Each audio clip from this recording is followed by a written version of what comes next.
Mhm.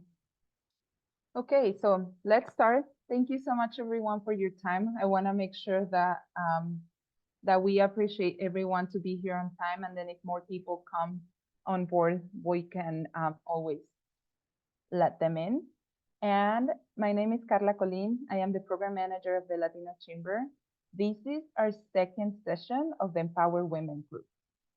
We started this, for those of you that don't know these, we started this group, Laura and I, thinking about all the women struggling to facing challenges after COVID, especially for women. As always, it's harder to be part of a community in many aspects, but that includes the personal and the professional development. I want to make sure that all women have access to panelists, amazing panelists like the ones we have now, because I want them to see and hear from them. So I want to make sure that all of you know that the Latino Chamber is the host of this Empower Women group.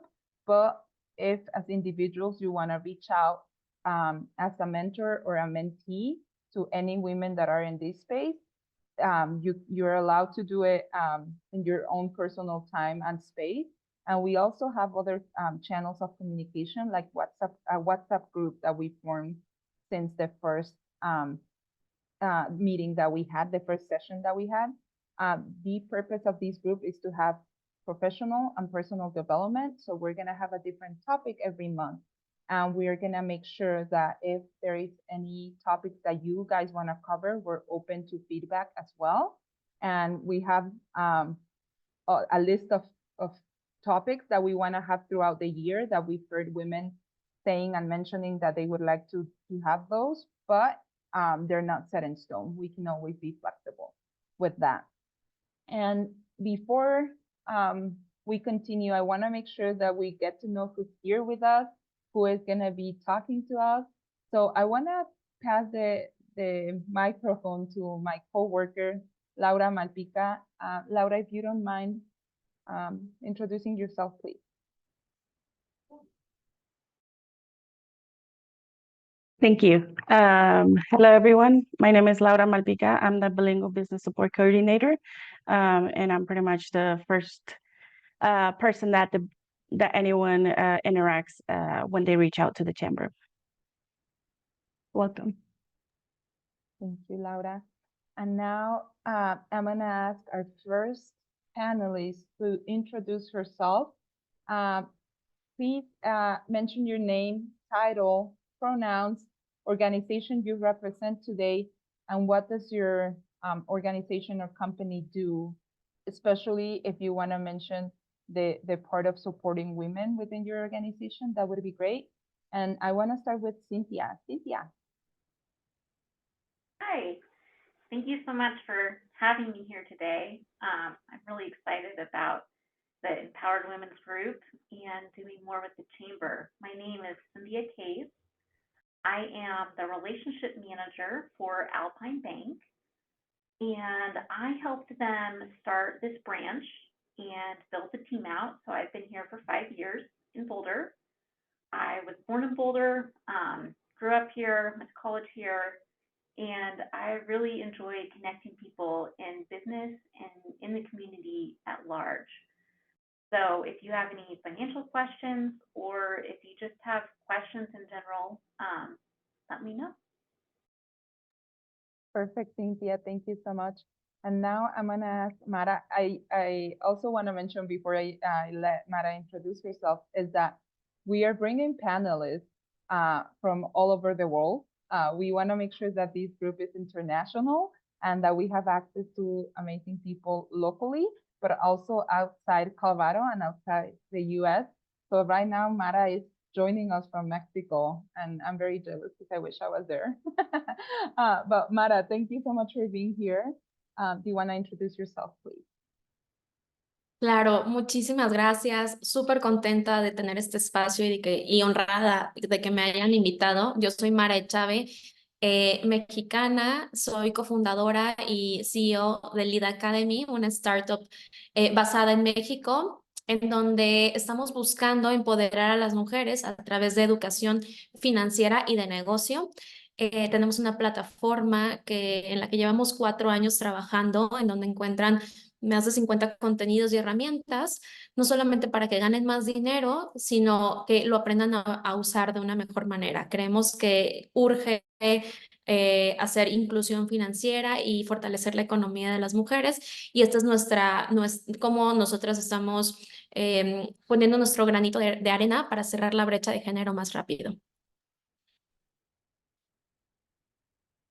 Thank you so much, Mara. I'm going to start asking questions, and I'm not sure that interpretation is working because I am using the English channel and I couldn't hear the interpreter. So let me know if you're having issues as well, because I'm not sure if it's only me.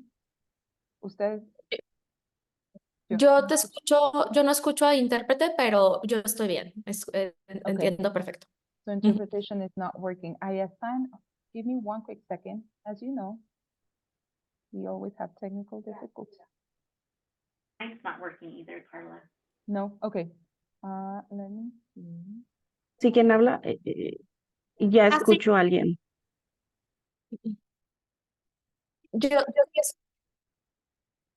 Sí, yo escucho la de español ahora.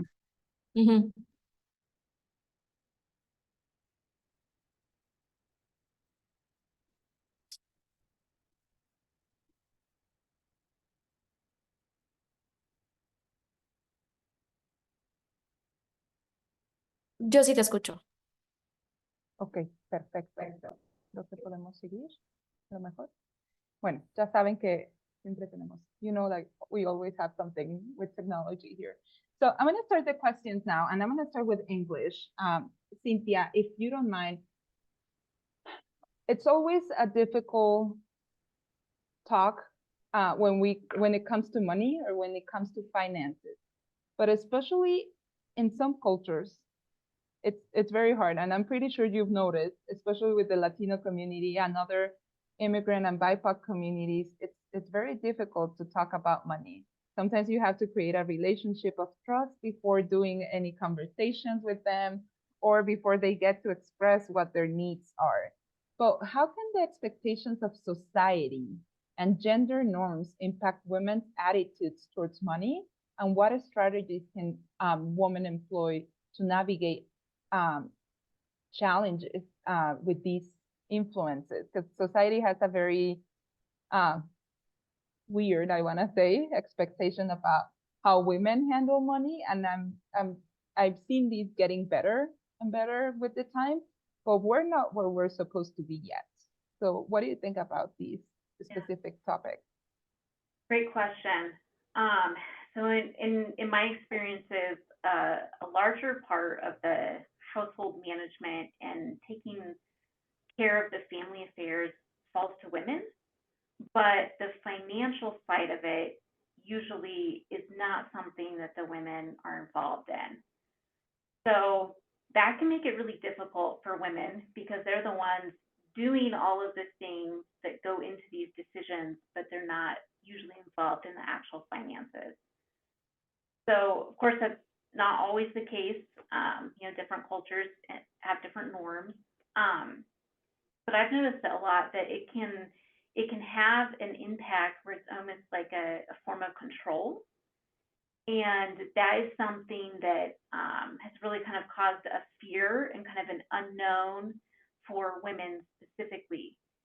And at the bank, I see that a lot. I would say it's across the board in every culture that I've seen come. So what I really encourage with that is that ask questions.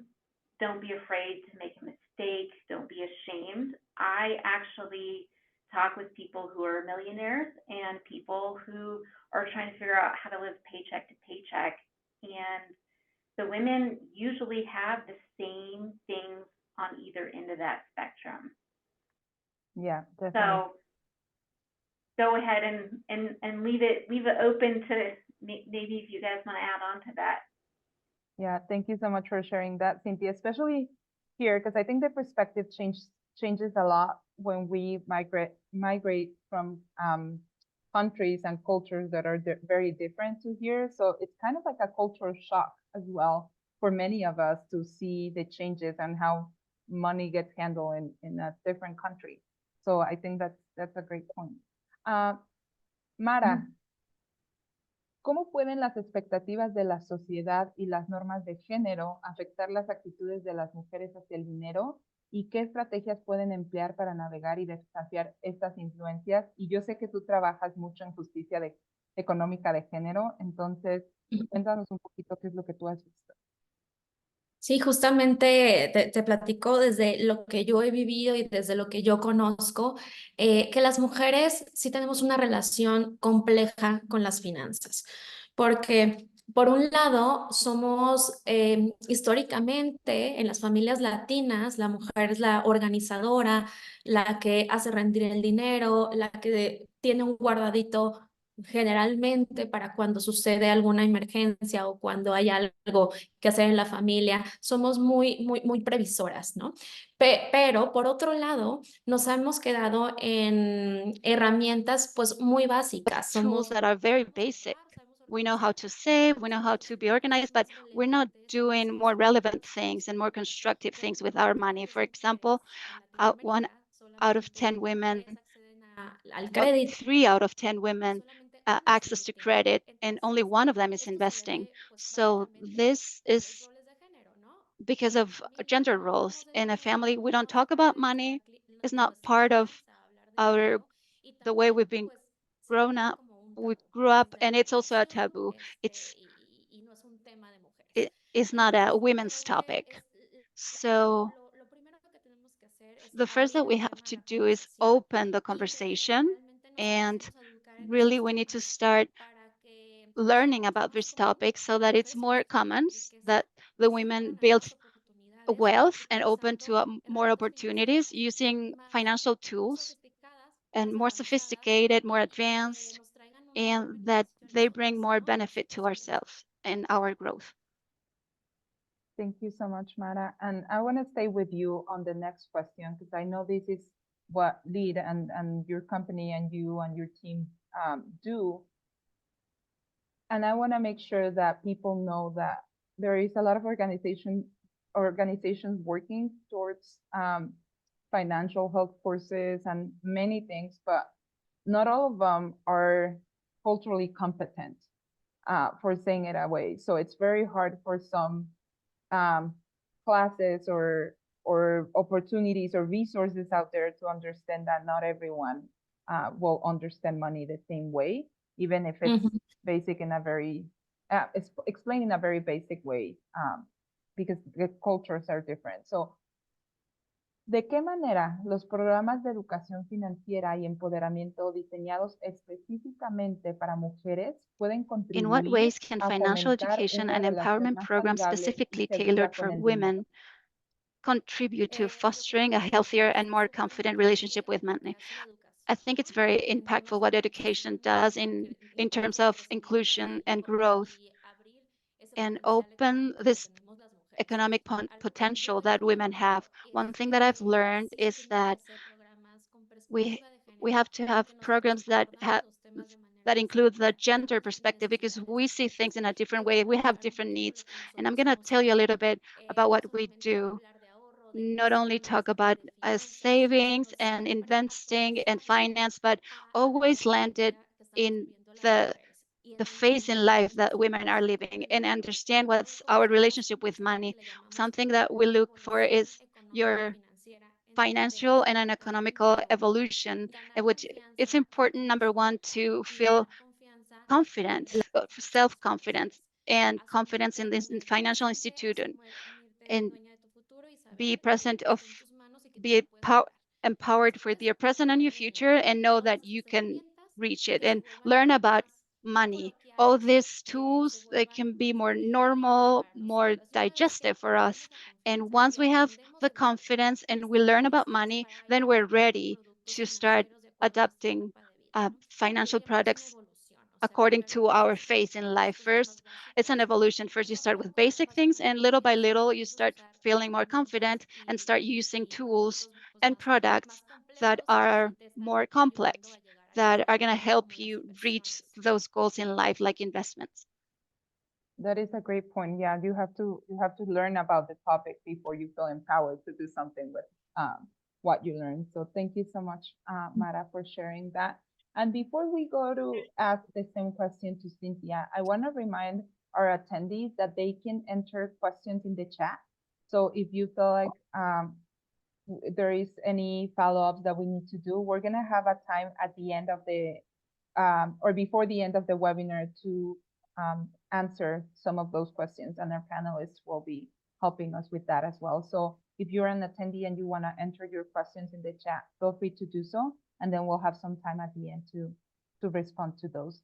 And now, Cynthia, I know you've seen the work that not only the Latino Chamber, but other chambers and other organizations at the local or regional level do. So how do you see that, or in what ways can financial education and empowerment programs specifically tailored for women contribute to fostering a healthier and more confident relationship with money? Yeah, it is a really great question, and I really appreciate as well that bringing up that it's different in different cultures. What I found has really helped me and other people that I've seen here in our community is to really have it paired with mentorship and having it be a place where you can create a relationship with someone that you trust. And women think differently about things. A lot of the programs out there have been designed with that not in mind. And what they usually do is they usually kind of start from the beginning and expect you to find, you know, one system or another system and use that. But life isn't like that simple. And quite often I feel like the women experience that more because in our culture, we're doing a lot more here than just working or just being at home, and having that and putting that together to create flexibility, but really understanding that you don't have to follow a rote regiment. You can adapt it to your life. And through that, I feel like that's where the mentorship, creating a safe place, being able to share how things worked for you has made a big difference, really with people just being able to share their experiences.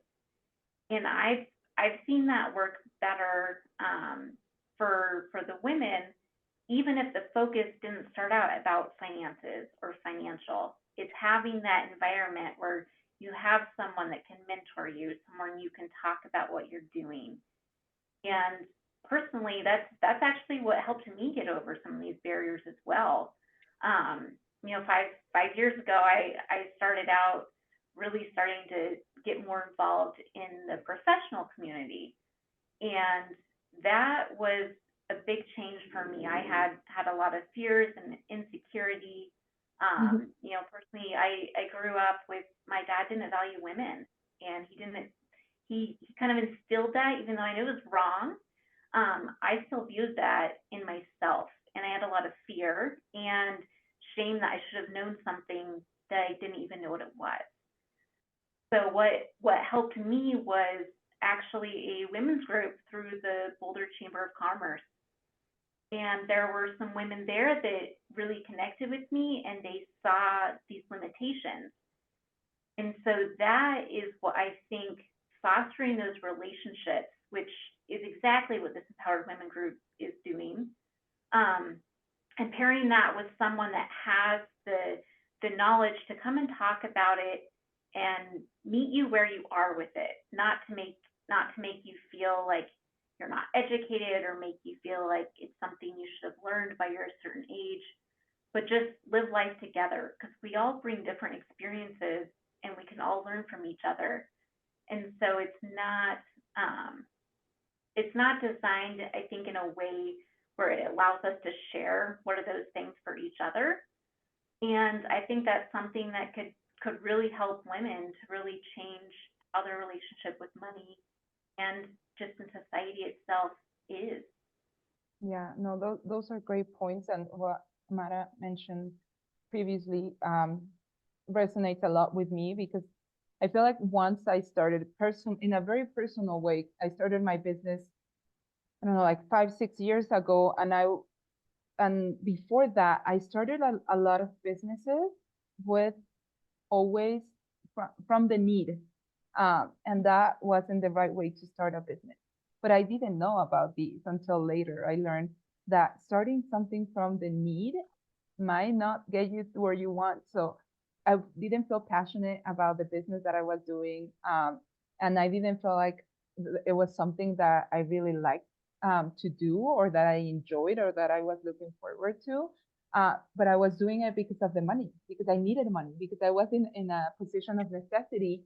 Um, and some of the businesses worked out.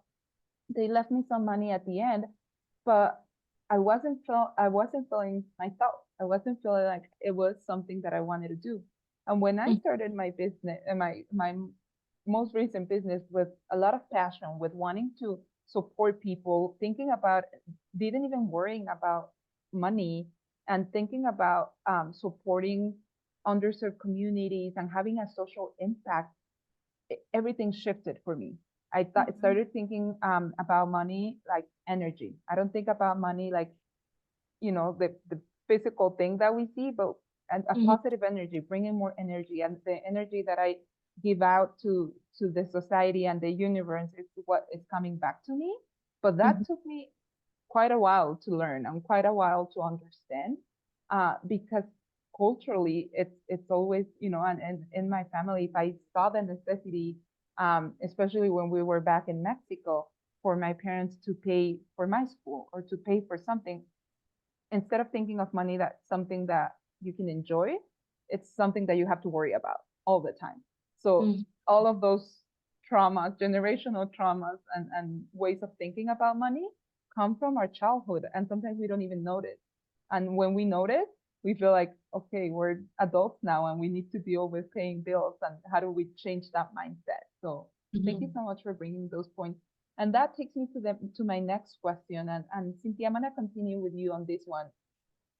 What are some practical and effective budgeting strategies for women to manage day-to-day expenses while also saving for long-term financial goals?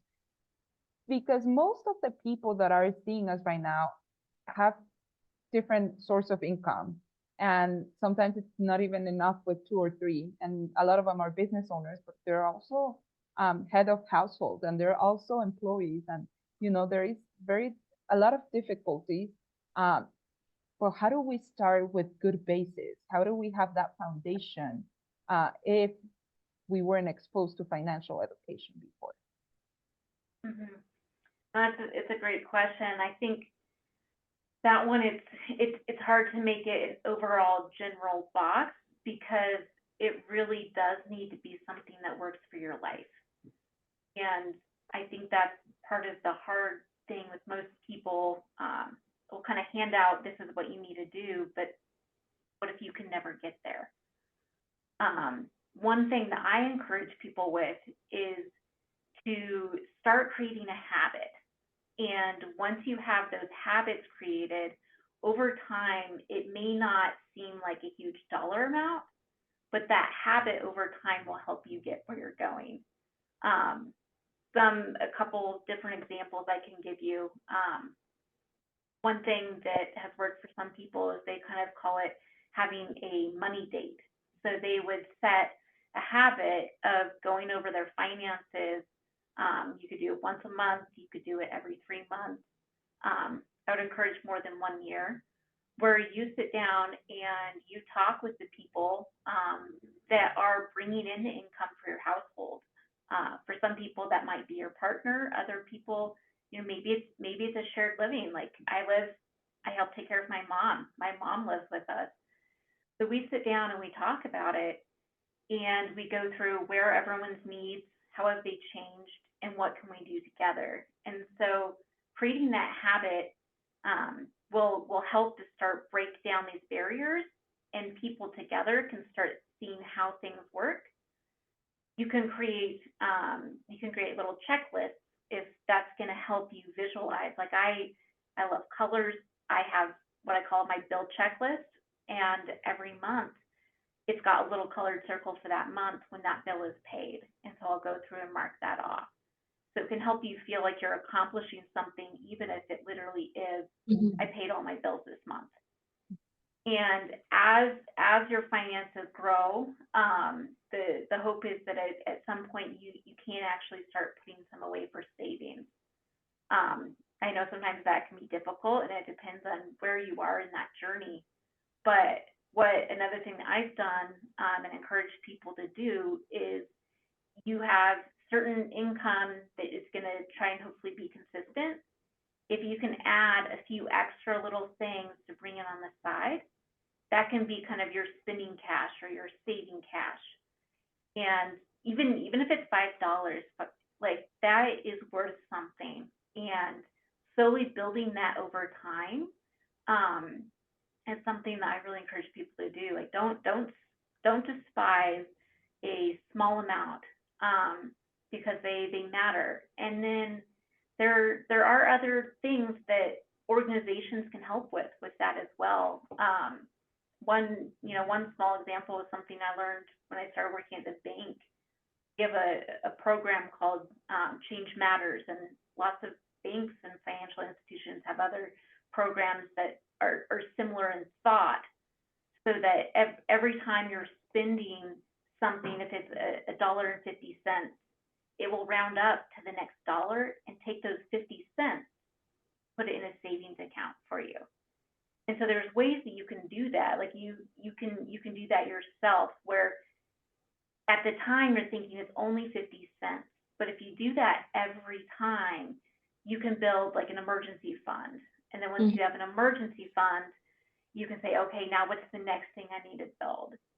So I really encourage people, sit down with someone. If it's started out as a friend, if you've never talked to someone, ask them what they do, how they did it. But really getting a financial coach, someone you trust, to help you, guide you on what are the steps you should take this year versus next year, what are the steps you can grow in. And as long as you're building those habits, over time, you will see that growth. And that gives you encouragement to go on to the next thing and the next thing. And then you'll have more courage to try something new. So those are the things that I always focus on, because we always talk about, when you retire, or, when I'm 80. But the things you do every day are what going to really make that impact. And that's what's going to change who you are when you're 80. And so living now, and the decisions and habits now can make a big difference over time. Definitely. Thank you so much for sharing that. And yeah, obviously, not everyone is gonna be able to do it the same way, and it's very hard to specify what should we do to set up our budget, because everyone's situation is different. Some of us have only $5 left after we pay all of our bills. Some of us have $100 left every time we get paid. But yeah, it's so interesting, and right now I feel like there are more resources, even free resources, through nonprofit organizations, and even social media. Social media has a lot of people talking about money and how to save and how to do things a little better. So if you want to start with something free, look for a nonprofit organization that helps with that. Or social media, there are a lot of influencers in many languages that can support that without you even noticing that they're helping you with that. Start following them, start watching their videos, and that helps a lot. One story that I want to share before I go to Mara with the question is that we partner with Philanthropies Foundation on doing a financial health course every year. And they have 8 weeks within the course. And I'm not going to go a lot into details, but I want to give the perfect example of what Cynthia was sharing with us, changing small habits. We had one of the participants going to the casino every week after he got paid. And he thought it wasn't a lot of money, but it was $100 that he was losing every week after getting paid. he started learning about, budget and savings and investing and all of that. And he hadn't taken a vacation in a long time with his family. So for those 8 weeks that he was part of the financial health course, he stopped going to the casino. He started saving those $100 every week. At the end of the financial health course, he had $800, and he felt so encouraged that he said, I'm not going to go to the casino for the next few weeks and still save that money. And my family and I are going to be able to go on vacation.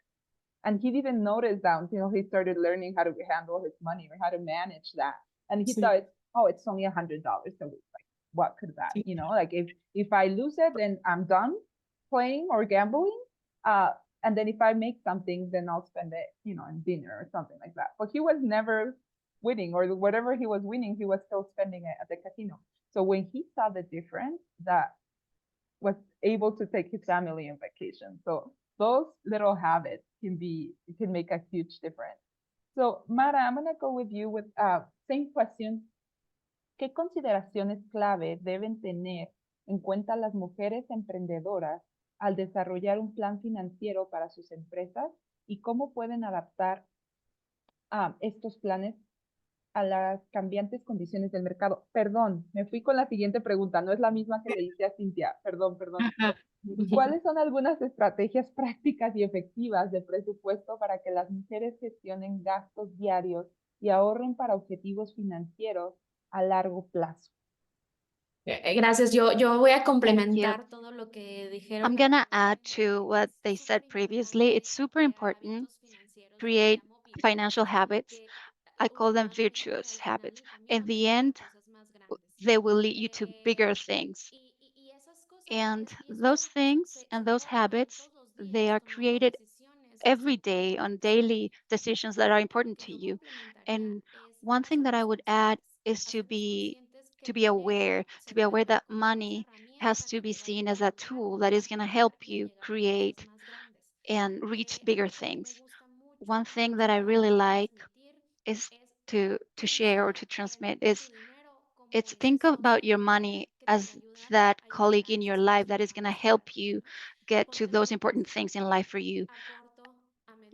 It's short term, medium term, and long term. What do you want your money to do for you this year, in 5 years, or in 10 years?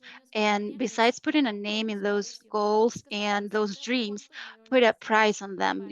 Be aware of how much money you need to get there. Once you have these priorities, clear priorities in your life, create those habits, for example, like stop going to the casino. That's going to be way more easy. It's because you're going to be using your money to get to those places, even if it's going to take a long time. It can be in 5 years, like I want to buy a house, or in 10 years, I want to send my kids to the university. Those goals, you have to start working on them today and be aware of that and know that you can get there, and that money is going to be our help, our friend, and that's going to help us in our daily life to make better decisions, and we're going to feel more motivated, and that we're going to see money as that tool who's going to help us get there. So the relationship with money is going to change. Thank you so much. And that, yeah, that makes a lot of sense. We need to get educated on how we handle money so we can start those habits. And we have a couple questions in the chat, but I just want to remind people that we're going to leave those till the end. And if anyone has any questions, feel free to ask them in the chat and do it in the language that you prefer. English or Spanish, it's fine. We can do the translation as well. So Mara, I'm going to stay with you for the next question. And this is the one that I was asking before, but ¿qué consideraciones claves deben tener en cuenta las mujeres emprendedoras al desarrollar un plan financiero para sus empresas y cómo pueden adaptar estos planes a las cambiantes condiciones del mercado? Y antes de que nos contestes, quiero compartir algo. Before you answer, I want to share something.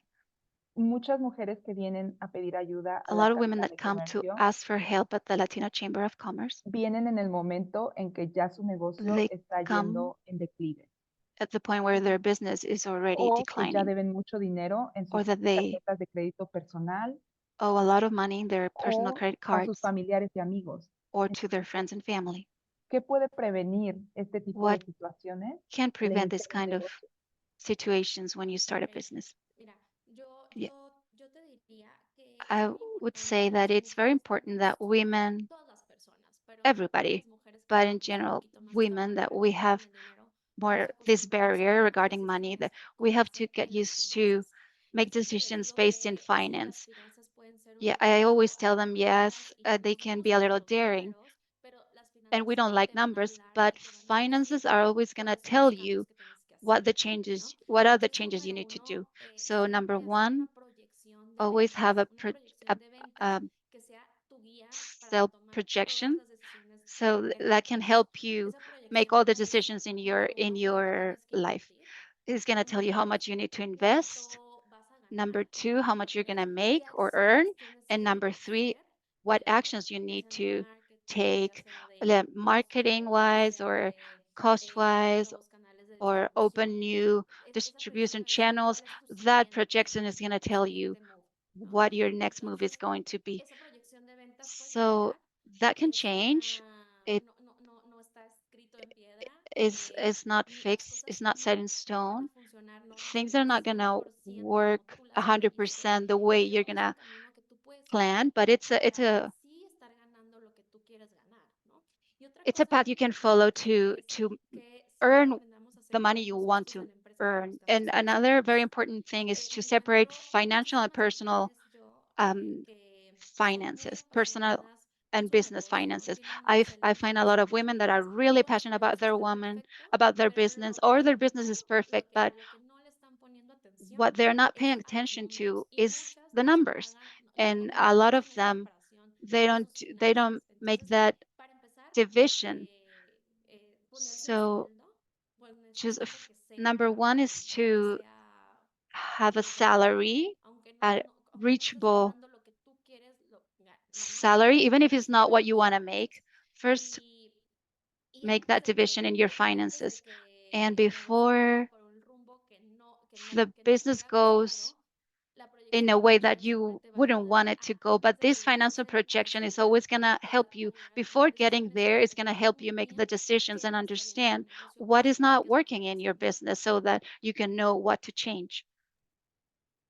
Definitely. Thank you so much for that, Mara. And that's something that we always try to, when people come asking to, the main need that we've noticed when people come to the chamber is access to capital. But when we have that conversation with them, it's not that we can refer them to a bank or an organization that does loans for entrepreneurs because they're already in debt. So that is something that we always find difficult. How do we direct people to more debt if they're already not complying with the needs of their business to fulfill all of their expenses? So that's a tricky part. So Cynthia, I'm gonna go with you. Same question. What are some practical and effective budgeting strategies for women to manage day-to-day expenses while also saving for their long-term financial goals? And I'm sorry, Yeah. I went back to the other question again. I get so confused with the It's Spanish and the okay. English one. I'm so sorry. That wasn't the You're good. question. You already answered that one. I'm sorry, everyone. So what key considerations should women entrepreneurs keep in mind when developing a financial plan for their business? And how can they adapt these plans to changing market conditions? Yeah, one of the things that I always encourage is to help with this separation is if there's any way that you can keep the money in its separate account to begin with, that is going to help. A lot of people talk about, well, what if I'm just giving all of those funds back to myself at some point because I need the money? I say that's fine. Don't feel bad about that. It's where you are in the growth of your business. But keeping it separate will already create a separation in your mind. And so you will actually start managing things differently by that separation, just having it in two separate accounts. That's one thing, but I always really encourage people, here we have a lot of opportunities with grants, specifically for women. And that's something that a lot of people don't really think about first off. They think about, start with, friends and family, and then I'll go to a bank. And it's very difficult, for some of the reasons you've already said, to qualify someone for a loan when they already have so much debt and when they're starting out. Because what a traditional bank will look at are the past 2 years that you've just come from. But when you're starting out a new business, you don't have a past 2 years. So they'll rely on your personal past 2 years or anyone else that would sign on a loan. And that's really not helpful when you're starting a new business. So I always encourage people, see if you can get grants when you're starting, because there are a lot of grants here, specifically in the Denver metro area that women will qualify for, because just being a woman, they automatically say that is a minority in business, and so you can qualify for it. So it doesn't matter, what your ethnicity is or what your background is, just being a woman qualifies you. So talking to people, asking where you can get that, because if you can use those funds up front to help establish a strong financial basis for you to do what your business is, it will help you qualify for other things faster. And it will take off that debt burden off of you. So I would encourage people to look at that. There's a lot of funds out there that actually don't get used, that are available. And so that's one thing that I always encourage. The other thing that I encourage people to do is, with that complete separation, to also look at it as if it was a different person. And so a lot of times we look at, okay, we have a business, this is a part of me, maybe you're baking bread and you're selling the bread to people in your neighborhood, or maybe you're doing a software and you're providing a product or service. Think of that as an entirely different entity.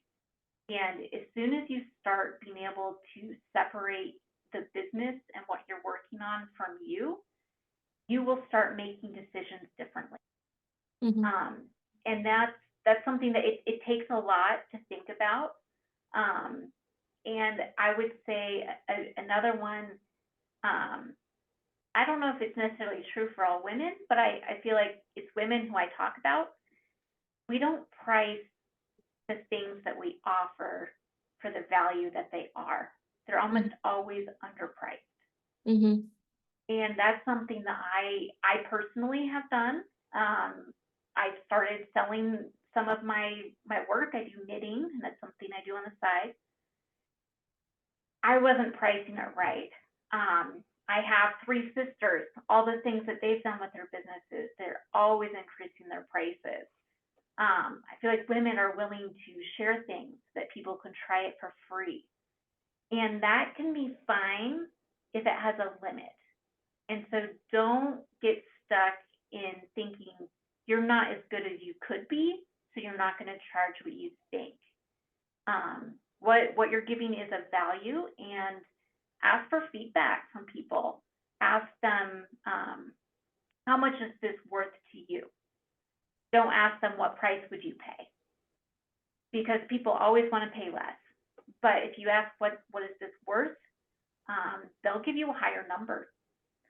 So those are some of the things that I just start telling people to think about differently when they're starting out, specifically for women entrepreneurs.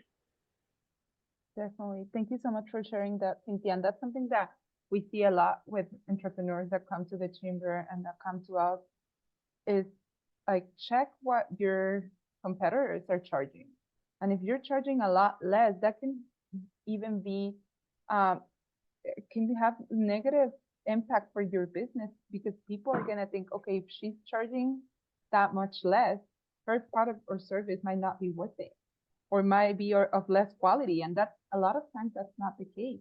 A lot of times it's better quality, better service, but when people see a low price, then they might think that it's not worth it. And a lot of people even buy from your competitor that sells it for more expensive, because they don't think you're putting the right quality in the product or service that you're offering. That happened to me personally with my business. People wouldn't believe that the pieces of art that I was bringing were really from Mexico. Some people even asked if they were from Asia, and that's why they were at the price they were. So that's how I started learning about putting the right price on my stuff, and then also making sure that you know who your target audience is, because that way you know that the price that you're offering is fair, but it's also, and I tell people this, and especially when I get upset about they're trying to haggle or asking me for discounts, it's like, maybe this is not within their budget. No, it's not that your price is too expensive. It's maybe because that's not the right customer, and that's okay too. So yeah, definitely. We're running out of time. We have a lot more questions, and we are almost out of time. I want to make sure we have time to go to the attendees questions. So I'm going to ask this last question to each one of you, and I'm going to start with Mara. Mara, en el contexto de la planificación financiera empresarial, ¿cómo se pueden aprovechar la tecnología y las herramientas digitales para agilizar los procesos de presupuesto y mejorar la toma de decisiones financieras? Yo sé que tú sabes de esto porque tu plataforma es digital, entonces, Sí. ¿cómo llegan a ese punto de unir o de fusionar los negocios y la tecnología? Bueno, afortunadamente hoy vivimos en un Luckily, tiempo today we live hay in tantas herramientas a place where there are tecnológicas so many y además que la technological tecnología nos tools, ayuda and also mucho technology is focusing a en lot in atender different niches, in específicamente in necesidades addressing specific muy needs, específicas de very las personas. specific needs Entonces, from sí, en este people. mundo hay So in this world, tantas there are herramientas, pero yo te so puedo many platicar tools, desde but las I que can tell tenemos, you, las I que can tenemos talk about the nosotros. ones we En Lidh have. Academy tenemos In muchos Lidh cursos Academy, we have more than gratuitos en 50 donde no free solamente, content. como les dije antes, It's, as I estamos said hablando before, de finanzas personales, pero we're también de talking about emprendimiento, de personal desarrollo finance, and personal, also de desarrollo entrepreneurship, personal personal, todas esas development, herramientas para que las professional mujeres ganemos development, más all these dinero y tools so también that nos women podamos make aprovechar more de money, de but we mejor can manera. also Tenemos plantillas use it in a disponibles y better way. clases on demand We y have algo muy, classes, muy interesante workshops, and something very interesting that we have establecido y que acaba that de is a salir, new es un thing that asistente it's que se an llama assistant. Anaísa, It's called nuestra Anaisa. inteligencia artificial, It's que está our ahí para ti cuando tú quieras, que no tengas miedo, AI que le puedas chat is there preguntar for lo que tú you. quieras It's not de going to judge you. You negocios can o de ask finanzas her personales. Entonces, anything regarding business and professional puedes, por finances. ejemplo, You can, for preguntarle cómo es tu example, planeación ask her financiera, how is cómo a debería de ser tu financial projection, how presupuesto, your budget should look like, estrategias de inversión, lo que tú investment quieras strategies, preguntarle, anything ¿cierto? that you can Entonces, think of, you can ask her. yo lo que les So diría what es, I would entiende muy say bien, is that antes de escoger una understand before tecnología, you choose a entiende muy bien technology, cuáles son las understand necesidades what muy your específicas necessities, que tú specific tienes, en necessities dónde that you estás have. perdiendo tiempo, Where are you wasting time? en dónde, Where you qué cosas are, puedes hacer what mejor things you con la could ayuda do de la better tecnología with the y help of deberías de buscar esa technology, herramienta en and look for that específico, ¿no? tool specifically, Sobre todo, ¿qué herramienta te va a especially ayudar what a tools are ser más going to eficiente help you en be more costos efficient, y en tiempo? in cost efficient and time efficient. Definitely. Thank you so much. And then, Cynthia, same question. And I know that banking has grown a lot in the last few years, especially during COVID. Um, and I feel bad at saying this, but I really don't go to the bank anymore. I do everything on my app. But when I have to do business at Alpine, I'll go because I wanna see Cynthia and her team. They're amazing. But that's something that has been very helpful for entrepreneurs that are running one-man show with their business. They're running their businesses in every aspect. So in the context of business financial planning, how can technology and digital tools be leveraged to streamline budgeting processes processes and engage financial decision making? Yeah, that's a great question. So banking has changed, and that's something that is going to continue to keep changing. And with me and my experience, Alpine Bank is very much about building the relationship, and you're there for the relationship of that person to help their needs. And we look at all of the online tools as just an extension of that. So exactly what you mentioned, maybe people don't have time to physically come into Boulder. You know, we have parking here, and we do all these things to try and make it, you know, more inviting in the building. But a lot of the time when people come, they're spending probably 50% of their interactions online, and sometimes more, but sometimes it's up to 90%. But what's really important with that is to not look at that as a bad thing, but look at, well, what tools do you have and why? You know, great example of that, Carla, I see you out in the community all the time. So there is that connection, and you know you can call me when you need, but the tool is there to help you. And really for you know, savings needs, investing needs, any financial needs, it needs to be helping you with what you need help with at that time. And so looking at technology, that's one that can help you do more with, you know, to say do more with less. And technology really can. It can make your life easier. You can, you know, do stuff at home when the banks are closed, and you can still get it all done. That's not a bad thing. I look at that as a good thing, because we can create more services together. We can point people to nonprofits that have additional services that we don't offer. So some of the things that I encourage are, you know, depositing checks through a mobile app. You know, that it's something that I never did until the pandemic. To me, I didn't feel comfortable, but I've learned so much about the security that goes into it. I feel comfortable. So it's about understanding how things work. You know, it takes away more of that fear of the unknown, but that's perfectly fine. You know, use the technology. You will get, you know, more time spent doing the meaningful parts that only you can do, and use technology for what it can do well. There's a lot of apps out there. There's a lot of, you know, common in business. A lot of people ask me, do I recommend QuickBooks? That's a big question. And I say, well, I'm not going to recommend a technology for you until I know what are you doing and what do you need, because that might hurt you to use that. You don't want to work for the system. You want the system to work for you. So kind of went on a tangent. What your original question was, but I would encourage you to research what other people use. Ask people, what do you not like about it? Because they don't usually lead with what's wrong with it. And so, yeah, that's what I would just say. Keep learning. Always learn, and technology is going to keep growing, and we can use both to make it better. Definitely. Thank you so much for that, Cynthia. And before we go to the questions that are here from the public, and I just put them in the chat so both of you can start taking a look at them.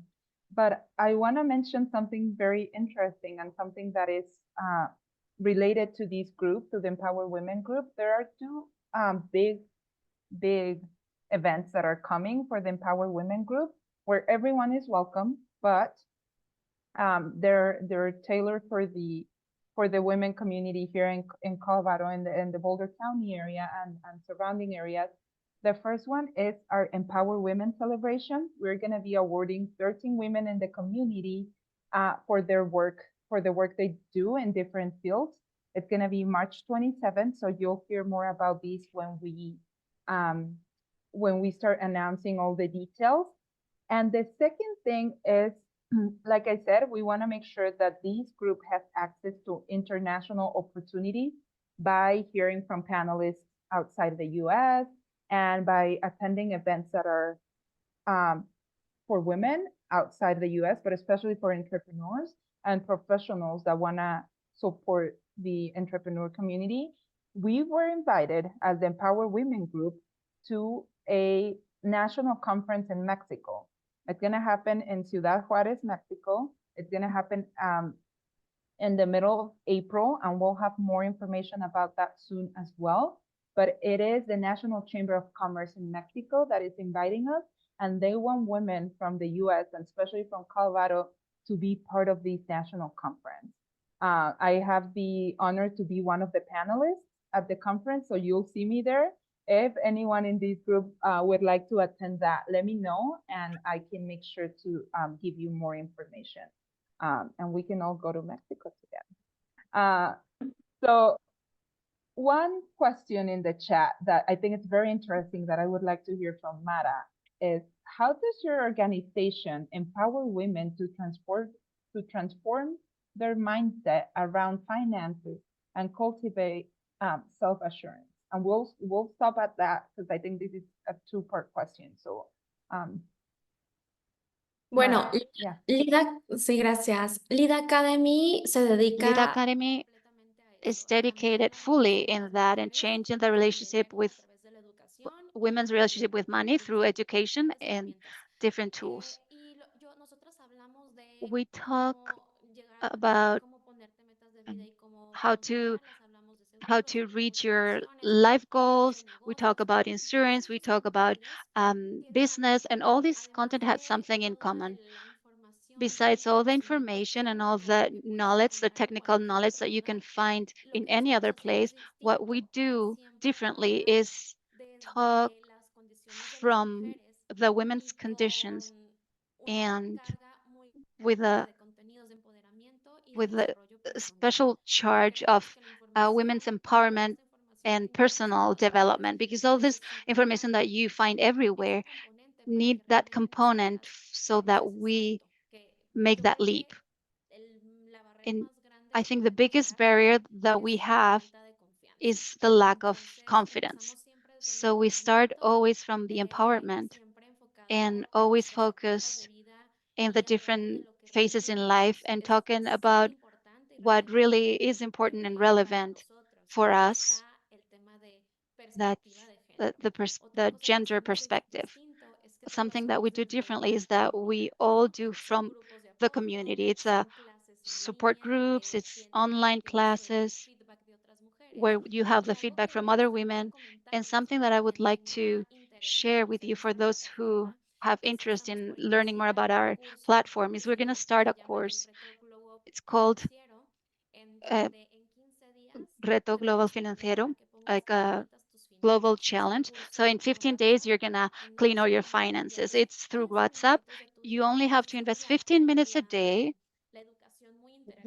It's a very interactive education, a very practical, and something that we were mentioning before is that through this 15 days, what we are looking for is, if we want you to connect with those feelings and emotions that you have regarding money, so that you can create habits. Every day you're doing an activity that we want you to include in your daily life, and that at the end of these 15 days, you can change your mentality, your mindset regarding money. We've done this before, and the results are incredible. Most of the people live this transformation from, I need help with money. The money is controlling me, and I'm not controlling money. And they leave very motivated to start changing their life, very motivated to start investing and making changes. So I would like to invite you. It's free. It's on WhatsApp. We start on February 26th, and you can enroll on our website, lidh.com.mx, and our communication channel, favorite communication channel is Instagram. So if you want to follow us, we always respond right away. I'm going to write it down in the chat. Thank you so much. And we're gonna, once we post this video on our YouTube channel, we're gonna share the links to our panelists' websites. So that way, if you want to contact them and their email addresses as well, if you want to contact them directly, that's perfectly fine as well. One last question. I know we're out of time, but for those of you that can stay, Mara, one last question for you, and it's very related to the previous one. And just if you have a quick minute to add to this one, how do you help those women liberate them from years of dependency ingrained in their psyche? Because that's, it's like we were talking at the beginning, everything is how we learn things, how it's passed generation through generation. How do you support that? And I know you talked about empowerment already and self-confidence, but is there any psychological piece to the work that you guys do?